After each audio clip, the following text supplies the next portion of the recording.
Hello student, स्वागत है आपका आईसीटी वर्चुअल क्लासेस में। मैं हूं कविता, आपकी साइंस टीचर। उम्मीद करती हूं आप सभी अच्छे होंगे और स्वस्थ होंगे। क्लास हम कंटिन्यू करेंगे अपना चैप्टर जिसका नाम है लाइफ प्रोसेसेस, यानी कि जैव प्रक्रम के बारे में हम बात कर रहे थे। और हमने देखा था वो कौन कौन सी प्रक्रियाएं होती हैं जो हमें बताती हैं जीवन के बारे में। बहुत सारे एग्जाम्पल आपने पढ़े हैं और बहुत सारी चीज़ों को आपने रिलेट करके भी यहाँ पे देखा है। तो हम बात कर रहे थे यहाँ पे न्यूट्रिशन की। न्यूट्रिशन में दो प्रकार के न्यूट्रिशन की हमने बात की थी, ऑटोट्रॉपिक और हेटेरोट्रॉपिक, यानी कि स्वपोषी और परपोषी। जिसमें हम बात कर रहे हैं यहाँ पे स्वपोषी पोषण की। अब स्वपोषी पोषण भी हमने दो प्रकार के देखे थे। हमने कहा था chemo autotrophic and photo autotrophic. तो फोटो ऑटोट्रॉपिक को हमने कहा था लाइट की प्रेजेंस में जो अपने भोजन का निर्माण स्वयं कर रहे हैं, उन्हें हमने कहा था फोटो ऑटोट्रॉपिक। नेक्स्ट हमारे पास आता है कीमो ऑटोट्रॉपिक। उसमें हमने क्या देखा था कि जो केमिकल्स की प्रेजेंस में अपने फूड का फॉर्मेशन कर रहे हैं, उन्हें हम कह रहे हैं कीमो ऑटोट्रॉपिक। तो इसका एग्जांपल हमारे पास बैक्टीरिया आते हैं और फोटो ऑटोट्रॉपिक एग्जांपल हमारे पास प्लांट्स आते हैं। जब हमने प्लांट्स में न्यूट्रिशन की प्रोसेस देखी तो हमने वहाँ पे बात की है फोटोसिंथेसिस की। फोटोसिंथेसिस क्या होता है, बेसिक सा आइडिया आपको है। आज हम जानेंगे फोटोसिंथेसिस के बारे में, साथ ही बात करेंगे जो लीफ का स्ट्रक्चर होता है वो किस प्रकार से होता है। तो आइए चलते हैं स्मार्ट बोर्ड की तरफ और अपना टॉपिक स्टार्ट करते हैं। चलिए, तो क्लास हमने अभी तक क्या क्या चीजें यहाँ पे डिस्कस की हैं। हमने यहाँ पे डिस्कस किया इंट्रोडक्शन के बारे में, यानी कि लाइफ प्रोसेसेस क्या होती हैं, जैव प्रक्रम क्या होते हैं। साथ ही हमने जाना लाइफ के बारे में। लाइफ यानी कि जो हमारी जिंदगी है या लाइफ है, उसे किस प्रकार से आप परिभाषित करेंगे। नेक्स्ट हमने जाना यहाँ पे कैरेक्टरिस्टिक्स ऑफ लिविंग थिंग्स। ठीक है, इसमें आपने अलग अलग कैरेक्टरिस्टिक्स की बात की थी। जैसे कि हमने कहा कि यहाँ पे क्या क्या देखा हमने, जो कोई लिविंग ऑर्गेनिज्म है, जितने भी लिविंग ऑर्गेनिज्म है, चाहे वो प्लांट हो एनिमल हो, सारे सेल से मिलकर के बने हुए हैं। उनमें डिफरेंट लेवल ऑफ ऑर्गेनाइजेशन यहाँ पे पाया जा रहा है। ठीक है, हमने कहा सारे क्या है, सेल से मिलकर बने हैं, सब में डिफरेंट लेवल ऑफ ऑर्गेनाइजेशन पाया जा रहा है। सब क्या करते हैं, अपने इन्वायरमेंट को लेकर के रिस्पॉन्ड करते हैं, चाहे वो एनिमल्स हो या प्लांट्स हो। जो हमारा इन्वायरमेंट होता है उसके प्रति क्या दिखाते हैं, वहाँ पे रिस्पॉन्स देते हैं। ग्रोथ एंड डेवलपमेंट हमने देखी थी, जिसमें ग्रोथ में हमने दो प्रकार की ग्रोथ देखी थी। हमने कहा था इंटरनल ग्रोथ होती है और एक्सटर्नल ग्रोथ होती है। ठीक है, साथ ही हमने क्या जाना, हमने कहा जो इंटरनल ग्रोथ है वो किसका यहाँ पे फीचर्स है, जो लिविंग है, लिविंग का फीचर्स है। इंटरनल ग्रोथ यानी कि आंतरिक जो वृद्धि होती है। अगर एक्सटर्नल की बात की जाए तो एक्सटर्नल जो ग्रोथ होती है वो नॉन लिविंग में भी पाई जा सकती है। नेक्स्ट हमने कहा था ऑब्टेन एंड यूज एनर्जी। जो लिविंग होते हैं वो क्या करेंगे, एनर्जी को ऑब्टेन करेंगे, यानी कि भोजन को ग्रहण करेंगे। देखिए, हमने यही एग्जाम्पल लिया था। हमने कहा था कोई भी लिविंग ऑर्गेनिज्म है उसे क्या होती है, भोजन की आवश्यकता होती है, और वो भोजन को ग्रहण करता है किसी भी माध्यम से। चाहे वो अपने भोजन का निर्माण स्वयं कर रहा है, जिसे हम स्वपोषी कह रहे हैं, चाहे वो अपने भोजन के लिए किसी दूसरे पर निर्भर है, जिसे हम क्या कह रहे हैं, परपोषी कह रहे हैं। ठीक है, अब परपोषी में भी अलग अलग प्रकार के हमने देखे थे। हमने कहा था क्या होते हैं, कुछ मृत जीवी होते हैं, यानी कि जो सड़े गले पदार्थों से अपना भोजन लेते हैं। ठीक है, तो अलग अलग प्रकार के परजीवी आपने देखे हैं। कुछ ऐसे होते हैं कि जो किसी की बॉडी के अंदर रह करके अपने भोजन को लेते हैं, कोई किसी की बॉडी के बाहर रह के अपने भोजन को लेते हैं। तो इस प्रकार से अलग अलग प्रकार के हमने क्या देखे थे, पोषण देखे थे। नेक्स्ट हमने कहा इनमें क्या पाया जाता है, रिप्रोडक्शन यानी कि प्रजनन की प्रोसेस यहाँ पे पाई जाती है। इसके बाद आपने क्या देखा, लाइफ प्रोसेस क्या होती है। जो भी चीजें अभी तक आपने समझी हैं उन्हें आपने क्या करना है, यहाँ पे लैंग्वेज में बताया। नेक्स्ट आपके पास एग्जाम्पल आए हैं लाइफ प्रोसेसेस के, यानी कि जैव प्रक्रम के एग्जाम्पल है। न्यूट्रिशन आपके पास है, मेटाबॉलिज्म है, रिप्रोडक्शन है, एक्सक्रीशन है, रेस्पिरेशन है और ट्रांसपोर्टेशन है। ठीक है, हम बात कर रहे हैं किसके बारे में, न्यूट्रिशन के बारे में। और जब हमने न्यूट्रिशन के बारे में बात की तो हमने कहा न्यूट्रिशन क्या है, भोजन को ग्रहण करने, हमने कहा भोजन को ग्रहण करने की विधि, उसके द्वारा एनर्जी ऑब्टेन करने की विधि, और उस एनर्जी का जो यूज करने की जो पूरी ये प्रोसेस है, इसी को हम क्या कह रहे हैं, न्यूट्रिशन कह रहे हैं। यानी कि भोजन ग्रहण करने की विधि, उस भोजन के द्वारा ऊर्जा प्राप्त करके उस ऊर्जा का अलग अलग कार्यों में उपयोग करने की जो प्रक्रिया है, इसे हम क्या कह रहे हैं, पोषण कह रहे हैं। इतनी सी प्रोसेस को हमने क्या कहा है, पोषण कहा है। ठीक है, पोषण की क्यों आवश्यकता होती है ये आप सभी लोग जानते हैं, क्योंकि हम छोटी क्लासेस से पढ़ते चले आ रहे हैं कि हमें क्या है, हर एक काम को करने के लिए हमें क्या है, ऊर्जा की आवश्यकता होती है। और हम कोई काम नहीं भी करें फिर भी हमें ऊर्जा की आवश्यकता होती है, यानी कि अगर आपको जीवित रहना है तो आपको एनर्जी की वहाँ पे क्या होती है, रिक्वायरमेंट होती है। नेक्स्ट हमने बात की है पोषक तत्वों के बारे में। दो प्रकार के पोषक तत्व हमारे पास आए हैं, हमने कहा है मैक्रो न्यूट्रिएंट और हमने कहा है यहाँ पे माइक्रो न्यूट्रिएंट। ठीक है, क्या बात हमने की है, हमने बात की है मैक्रो न्यूट्रिएंट्स की और माइक्रो न्यूट्रिएंट्स की। तो जो मैक्रो न्यूट्रिएंट्स होते हैं वो न्यूट्रिएंट होंगे जिनकी आवश्यकता हमें अधिक मात्रा में होती है, जैसे कार्बोहाइड्रेट है, प्रोटीन है और फैट है। ठीक है, अगर हम यहाँ पे बात करें माइक्रो न्यूट्रिएंट की, तो माइक्रो न्यूट्रिएंट में वो न्यूट्रिएंट आएंगे जिनकी आवश्यकता हमें कम मात्रा में होती है, जैसे कि मिनरल्स और विटामिन। यहाँ पे कंपैरिजन चल रहा है, कार्बोहाइड्रेट, प्रोटीन और फैट के कंपैरिजन में हमें मिनरल्स और विटामिन कम मात्रा में चाहिए होते हैं। ठीक है, नेक्स्ट हमने क्या बात की थी, टाइप्स ऑफ न्यूट्रिशन के बारे में हमने बात की, और दो प्रकार के न्यूट्रिशन हमारे पास आए हैं, ऑटोट्रॉपिक मोड और हेटेरोट्रॉपिक मोड, यानी कि स्वपोषी पोषण और परपोषी पोषण। नेक्स्ट हमने यहाँ पे बात की है ऑटोट्रॉपिक मोड की, जिसमें कि हमारे पास क्या आए हैं, यहाँ पे फोटो ऑटोट्रॉप्स आए हैं, कीमो ऑटोट्रॉप्स आए हैं। हमने कहा फोटो ऑटोट्रॉप्स का जो एग्जाम्पल है वो है प्लांट्स, और अगर हम बात करें कीमो ऑटोट्रॉप्स की तो इसके जो एग्जाम्पल है वो है बैक्टीरिया। ठीक है, इतनी बात क्लियर है। चलिए, अब हम यहाँ पे बात कर रहे थे फोटोसिंथेसिस के बारे में। यहाँ तक की बात हम सारी कर चुके हैं, हम फोटोसिंथेसिस के बारे में बात कर रहे थे। तो क्या क्या चीजें हमने फोटोसिंथेसिस के बारे में अभी तक समझी है, हमने कहा photosynthesis is the process by which green plants prepare food is called photosynthesis. ठीक है, यानी कि प्रकाश संश्लेषण वह प्रक्रिया है जिस प्रक्रिया के द्वारा पेड़ पौधे अपने भोजन का निर्माण करते हैं। ठीक है, नेक्स्ट हमने कहा during this process the solar energy is converted into chemical energy and carbohydrates are formed.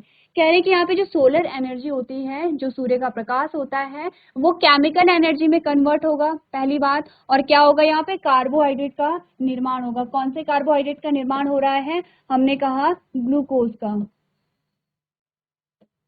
क्या है ग्लूकोज का फॉर्मूला, हमने कहा C6H12O6 है। ठीक है, इतनी बात क्लियर है। नेक्स्ट आपको क्या बताया जा रहा है, हमने कहा green leaves are the main site of photosynthesis. ठीक है, आप छोटी क्लासेस से पढ़ते चले आ रहे हैं, 6-7 से आप पढ़ते चले आ रहे हैं कि जब आपने पार्ट्स ऑफ प्लांट्स पढ़ा होगा और हर एक पार्ट्स के आपने क्या देखे, यहाँ पे फीचर्स देखे, कैरेक्टर देखे। जब लीफ की बारी आई तो लीफ को आपने क्या देखा कि जो मेन साइट होती है फोटोसिंथेसिस की, यानी जो फोटोसिंथेसिस है वो मुख्य रूप से कहाँ पे होता है, पत्तियों में पाया जाता है। अगर आपसे कहा जाए कि फोटोसिंथेसिस कहाँ होती है, तो हमने कहा प्लांट के जितने भी ग्रीन पार्ट्स होते हैं वहां पे फोटोसिंथेसिस पाया जाता है। अगर हमने बात की हर्ब्स की, श्रब की, आपने क्या देखा, छोटी क्लास में 3 प्रकार के आपने प्लांट देखे थे, आपने बात की थी हर्ब्स की, श्रब की और ट्री की। ठीक है, तो जो हर्ब्स हो गए हैं या जो श्रब हो गए हैं, इनके जो तने होते हैं वो कैसे होते हैं, कोमल होते हैं। ठीक है, सबसे कोमल जो तने होते हैं वो किसके होते हैं, हर्ब्स के होते हैं, जिन्हें हम क्या कहते हैं, जड़ी बूटी कहते हैं। जैसे कि आपके पास एग्जाम्पल है पुदीना, आपने पुदीना देखा है और आपने पुदीने का स्टेम भी देखा है, तना भी देखा है, कैसे होता है, कोमल होता है और हरा होता है, बिल्कुल। ठीक है, अगर हम बात करें श्रब की, तो यहाँ पे इनके जो तने होते हैं वो हर्ब से थोड़ा सा कैसे होंगे, कठोर होंगे। और ट्री का आप जानते हैं कि इनके जो तने होते हैं वो कैसे होते हैं, मोटे होते हैं, और यहाँ पे उनका जो कलर होता है वो ग्रीन नहीं होता है, या फिर ये क्या होता है, कोमल नहीं होते हैं। तो जो भी ग्रीन पार्ट्स होते हैं वहां पे फोटोसिंथेसिस पाई जाती है, और ग्रीन पार्ट्स कैसे होंगे, कोमल होते हैं। ठीक है, तो जो छोटे प्लांट्स होते हैं, जैसे आप घास देखते हैं, जैसे आप क्या देखते हैं, जड़ी बूटियां देखते हैं, तो उनके जो तने होते हैं वो हरे होते हैं, वहां पे भी कुछ मात्रा में फोटोसिंथेसिस होती है। लेकिन अगर हम देखें कि जो मेन फोटोसिंथेसिस होती है वो कहाँ पे होगी, तो आपने कहा कहाँ पे होती है, ग्रीन लीव्स में होती है, हरी पत्तियों में होती है। ठीक है, नेक्स्ट आपको कहा जा रहा है the green portion of the plant contain a pigment chloroplast chlorophyll green pigment. ठीक है, अब क्या आता है, यहाँ पे जो पत्ती होती है उसमें क्या होता है, क्लोरोप्लास्ट होता है। ठीक है, एक क्लोरोप्लास्ट होता है, और क्लोरोप्लास्ट में क्या होता है, क्लोरोफिल होता है। ठीक है, अलग अलग प्रकार के आपने क्या देखे, यहाँ पे आपने पढ़ा क्लोरोप्लास्ट होता है, ल्यूकोप्लास्ट होता है। तो यहाँ पे आपको ये भी बताया, पूछा जाता है कि यहाँ पे जो कलरफुल पिगमेंट है वो कौन सा है, तो आप कहते हैं क्लोरोप्लास्ट। ठीक है, जिसमें क्या होगा, क्लोरोफिल पाया जाएगा। कैसा कलर होता है क्लोरोफिल का, हमने कहा ग्रीन कलर। जो प्लांट्स में ग्रीन कलर होता है वो किसकी प्रेजेंस के कारण होता है, क्लोरोफिल की उपस्थिति के कारण यहाँ पे होता है। ठीक है। चलिए नेक्स्ट हमने कहा the whole process of photosynthesis can be shown by the following equation. अब यहाँ पे आपको क्या दीजिए जा रही है, इक्वेशन दी जाती है, जिस इक्वेशन के द्वारा आप क्या करते हैं, फोटोसिंथेसिस को यहाँ पे दर्शाते हैं। तो इसके साथ हमने क्या की थी, रॉ मटेरियल की बात की थी कि क्या क्या रॉ मटेरियल चाहिए होता है। क्या क्या हमने कहा CO2 है, H2O है, क्लोरोफिल है, और क्या है, सनलाइट है। ठीक है, ये हमारे पास क्या आते हैं, 4 रॉ मटेरियल आते हैं। और जब ये चारों रॉ मटेरियल यहाँ पे ऐड होते हैं तो क्या बनता है, हमने कहा यहाँ पे बनता है ग्लूकोज प्लस ऑक्सीजन यहाँ पे क्या होती है, रिमूव होती है। अब ये हमने क्या लिखा है, हमने वर्ड्स भी लिखा है। अब आपको पूरा क्या करना है, इक्वेशन बतानी है। जैसे कि अगर हम बात करें कि CO2 कितने अमाउंट में CO2 यहाँ पे ऐड हो रहा है, H2O कितने अमाउंट में हो रहा है, ये तो आपने क्या बताया, लैंग्वेज में बताया है। अब आपको क्या करना है, इक्वेशन के द्वारा इसे प्रदर्शित करना है। तो उससे पहले आपको ये इमेज दिखाई गई है और इस इमेज में आपको ये बताया गया है, एक तो आपको चारों रॉ मटेरियल के बारे में पता है। ठीक है,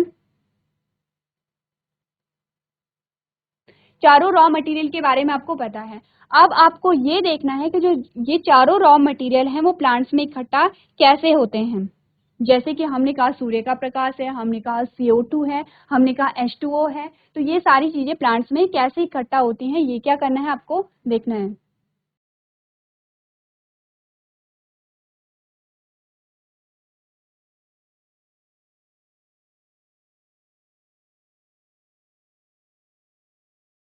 चलिए इतनी बात क्लियर है। हमने ये बात कर ली थी, हमने कहा था अगर H2O है तो कहाँ से है, जड़ों के द्वारा यहाँ पे अंदर को जो पानी है वो पत्तियों में जा रहा है। ठीक है, किसके द्वारा जाता है ये भी आपको ध्यान रखना है। हमने कहा क्या होते हैं, यहाँ पे कुछ टिश्यू होते हैं जिसे हमने क्या कहा, जाइलम कहा।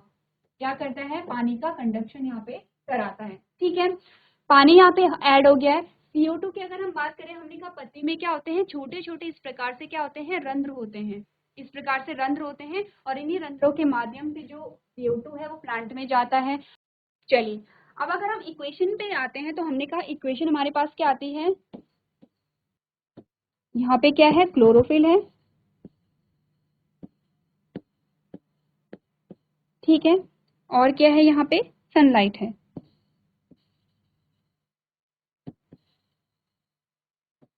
अब यहाँ पे जो प्रोडक्ट बना हमारा क्या बना, C6H12O6 प्लस 6O2। ठीक है, ये हमारे पास सिंपल सी क्या आई है, इक्वेशन गई है। क्या क्या हुआ यहाँ पे, कार्बन डाइऑक्साइड यहाँ पे ऐड हुई और यहाँ पे जो पानी था वो ऐड हुआ। क्लोरोफिल ऑलरेडी प्लांट में था, सनलाइट, क्लोरोफिल ने क्या किया, सनलाइट को एब्जॉर्ब किया और हमारे पास क्या आया, यहाँ पे प्रोडक्ट बने।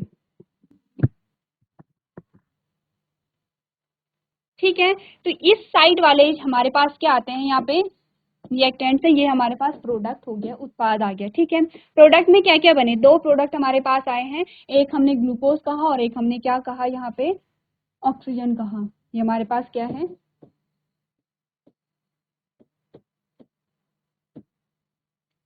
ठीक है, इतनी बात क्लियर है।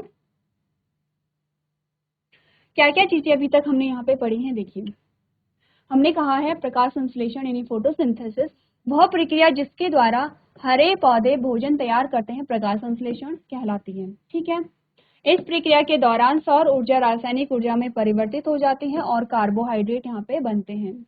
हरी पत्तियां प्रकाश संश्लेषण का मुख्य स्थान है। पौधे के हरे भाग में वर्णक क्लोरोप्लास्ट क्लोरोफिल यानी कि हरा वर्णक होता है। प्रकाश संश्लेषण की जो प्रक्रिया है उसे आपने क्या किया, यहाँ पे इक्वेशन के माध्यम से समझा है। तो जो इम्पोर्टेंट पॉइंट है वो जल्दी से आप क्या करेंगे, अपनी कॉपी में नोट करेंगे।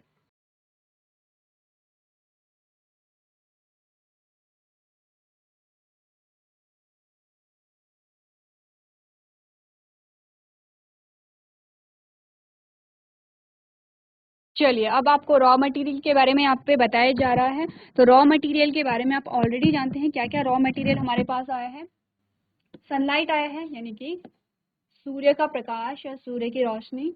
नेक्स्ट हमने कहा क्लोरोफिल है, तो क्लोरोफिल का काम क्या होता है, सनलाइट एब्जॉर्ब्ड बाय क्लोरोप्लास्ट, ठीक है। यानी कि जो क्लोरोफिल है या क्लोरोप्लास्ट में जो क्लोरोफिल है वो क्या करता है, सूर्य के प्रकाश को अवशोषित करता है।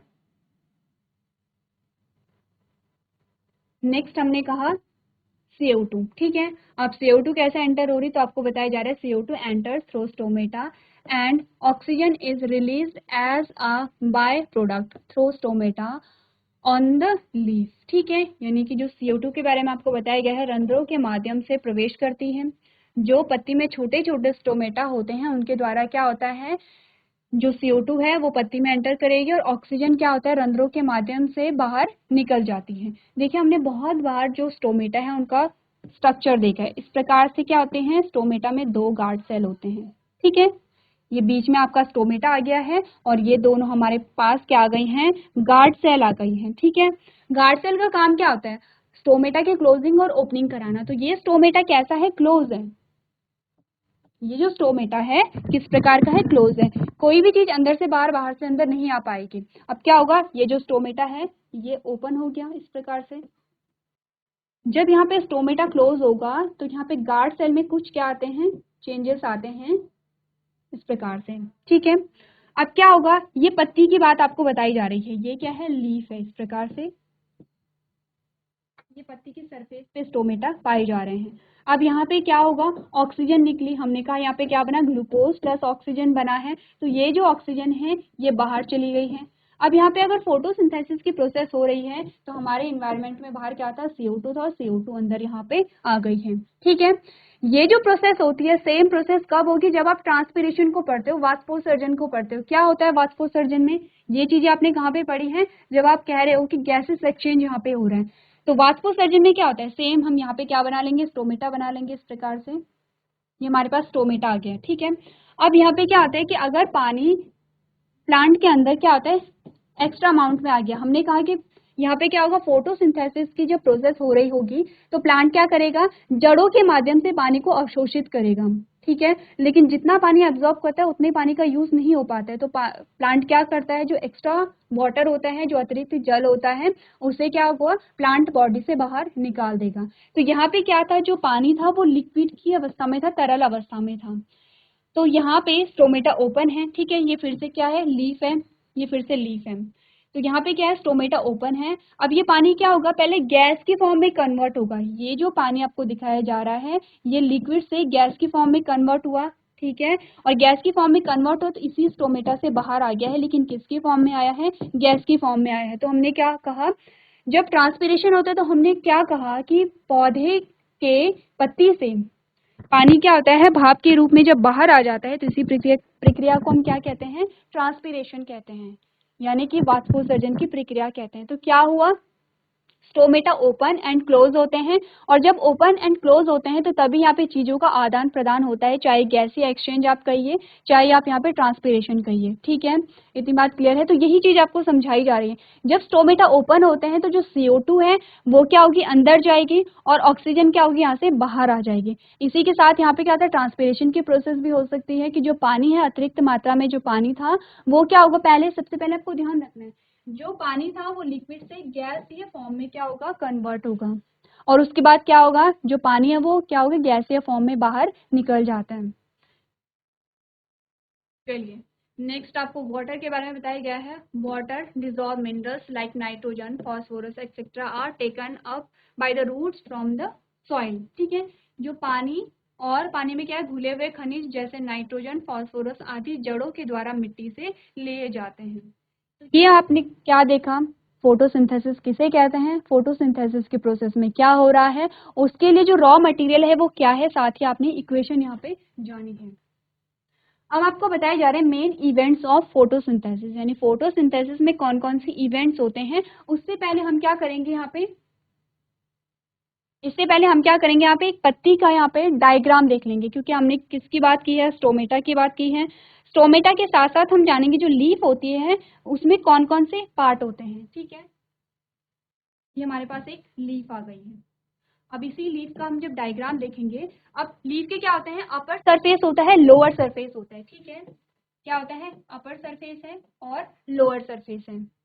तो जो लोअर सरफेस है वहां पे आपको बहुत सारे क्या दिखाई देते हैं, स्टोमेटा दिखाई देते हैं। लीफ आपने देखी होगी बहुत पतली होती है, लेकिन यहाँ पे भी क्या होते हैं, बहुत सारे जो स्ट्रक्चर है यहाँ पे पाए जाते हैं। जैसे कि सबसे अपर जो स्ट्रक्चर यहाँ पे पाया जाता है इस प्रकार से, ठीक है। उसके बाद यहाँ पे इस प्रकार से कुछ सेल्स पाए जाएंगे, ठीक है। ये वाला जो हमने डायग्राम बनाया है, इसके नीचे फिर से क्या आ जाती है, वही सेल आ जाती है जो हमने ऊपर बनाई है इस प्रकार से। और इनके नीचे से फिर हमने इस प्रकार से लेयर जैसे आपने देखी होगी ये बनाई। ये हमारी क्या है, पत्ती का डायग्राम है। सबसे ऊपर वाला जो पोर्शन होता है इसे हम क्या कहते हैं, ठीक है। ये भी क्यूटिकल होगा और यहाँ पे भी क्या पाया जाएगा, क्यूटिकल पाया जाएगा, ठीक है। इतनी बात क्लियर है। हमने कहा सबसे ऊपर वाली जो लेयर होगी उसे हम क्या कहेंगे, यहाँ पे क्यूटिकल कहेंगे। इसके बाद जो हमने बॉक्स जैसा स्ट्रक्चर बनाया है ये क्या है, एपिडर्मिस है, ठीक है। क्या है ये, एपिडर्मिस है। अब एपिडर्मिस आपने बहुत बार नाम सुना होगा, कहाँ पे पाई जाती है, हमने कहा जो आउटर मोस्ट जहाँ पे भी कवरिंग होती है उसे हम एपिडर्मिस कह देते हैं। क्या फंक्शन होता है एपिडर्मिस का, ये भी आपको पता होना चाहिए। प्रोटेक्शन जो होता है वो मेन फंक्शन होता है। तो लिख देते हैं, जो सेकेंड हमारे पास पोर्शन आया वो यहाँ पे क्या आया, एपिडर्मिस आया। ये हमारे पास है एपिडर्मिस। देखिए अब यहाँ पे आपको लोअर, जो हमने कहा कि जो सरफेस होती है पत्ती की, जो सरफेस होती है वो अपर सरफेस और लोअर सरफेस है। तो ऊपर हम अपर सरफेस को देख रहे हैं, नीचे हम लोअर सरफेस को देख रहे हैं, ठीक है।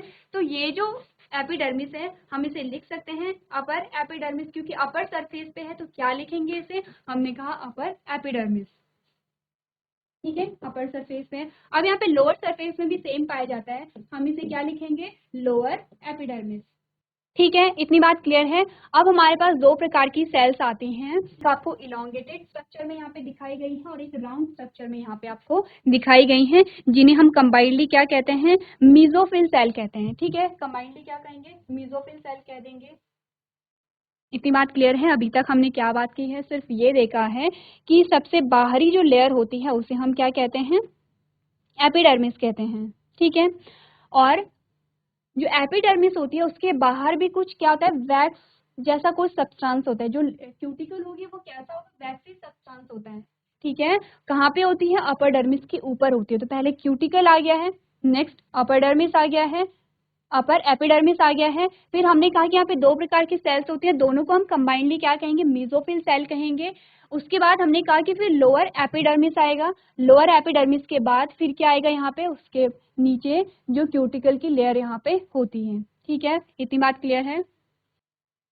चलिए अब हम क्या करते हैं, जो मेसोफिल सेल है उनके बारे में बात कर देते हैं। मेसोफिल सेल हमने दो प्रकार के देखे, एक तो आपने, एक आपको इस प्रकार से ग्रीन कलर में दिखाया गया है।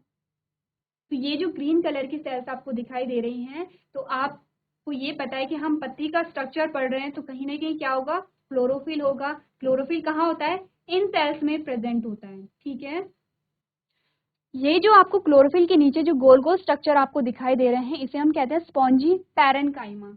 क्या है ये, गोल गोल स्ट्रक्चर है, स्पॉन्जी पैरेनकाइमा है। अब जब आपको पैरेनकाइमा का यहाँ पे नाम दिखाई दिया तो आपको ये पता होना चाहिए पैरेनकाइमा का फंक्शन क्या होता है। कहाँ हम पैरेनकाइमा पढ़ते हैं, जब हम बात करते हैं यहाँ पे टिश्यू के बारे में। प्लांट टिश्यू, एनिमल टिश्यू, दो प्रकार के टिश्यू हमने पढ़े हैं। प्लांट टिश्यू की जब हम बात करते हैं तो हमने कहा मेरिस्टेमेटिक टिश्यू होते हैं, परमानेंट टिश्यू होते हैं, ठीक है। मेरिस्टेमेटिक टिश्यू में तीन प्रकार के टिश्यू हमने पढ़े थे, परमानेंट टिश्यू में हमने कहा था दो प्रकार के फिर से पढ़े थे। तो परमानेंट टिश्यू कैसे होते हैं, सिंपल परमानेंट टिश्यू और कॉम्प्लेक्स परमानेंट टिश्यू। जब आप सिंपल परमानेंट टिश्यू की बात करेंगे पैरेनकाइमा की वहां पे बात आएगी, ठीक है। तो कैसे हमने कहा, यह स्पॉन्जी पैरेनकाइमा सेल, ठीक है।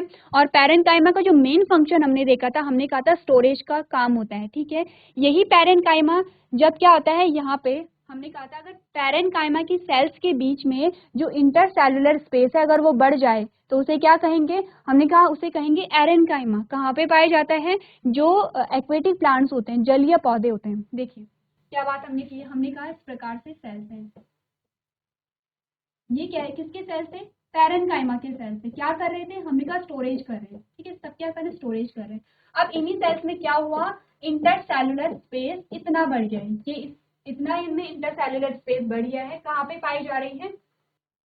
ठीक है, जब इंटरसेलुलर स्पेस इतना बढ़ गया है यहाँ पे, अब इसे हम क्या कह रहे हैं? एरेनकाइमा कह रहे हैं। ठीक है, एरेनकाइमा कह रहे हैं, तो कहाँ पे पाया जाता है? हमने कहा कि जलीय जो पौधे होते हैं उनमें पाया जाता है, और फंक्शन क्या है?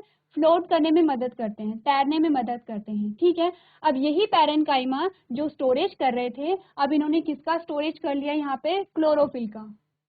ठीक है, जब इन्होंने क्लोरोफिल का स्टोरेज कर लिया तो इसे हम क्या कहेंगे? अब क्लोरेनकाइमा कहेंगे। ये किसका पार्ट है? जब आप पढ़ेंगे प्लांट टिश्यू के बारे में, उसका पार्ट है। ठीक है, तो यहाँ पे क्या होगा? जो यहाँ पे स्पॉन्जी पैरेनकाइमा होती हैं उनका भी जो फंक्शन होगा वो कैसा होगा? यहाँ पे स्टोरेज का होगा। ठीक है, इतनी बात क्लियर है। आपने क्या करना है? जो लीफ है उसका जो डायग्राम है वो आपको बनाना है, और हर एक पार्ट की आपको लेवलिंग करनी है। चलिए, सो क्लास आज हमने पढ़ा है यहाँ पे फोटोसिंथेसिस के बारे में, साथ ही आपने देखा लीफ का स्ट्रक्चर किस प्रकार से होता है। तो आपने देखा कि लीफ के स्ट्रक्चर में अलग अलग सेल्स यहाँ पे प्रेजेंट होती हैं, जो कि आपको इतना बारीक सा स्ट्रक्चर दिखाई देता है। तो आज के सेशन में हम इतना ही करेंगे। आपको क्या करना है? जो भी आपको डायग्राम यहाँ पे दिखाए जाते हैं या बनाए जाते हैं वो आपको घर जाके प्रैक्टिस करनी है। तो अभी तक क्लास में बने रहने के लिए आपका धन्यवाद।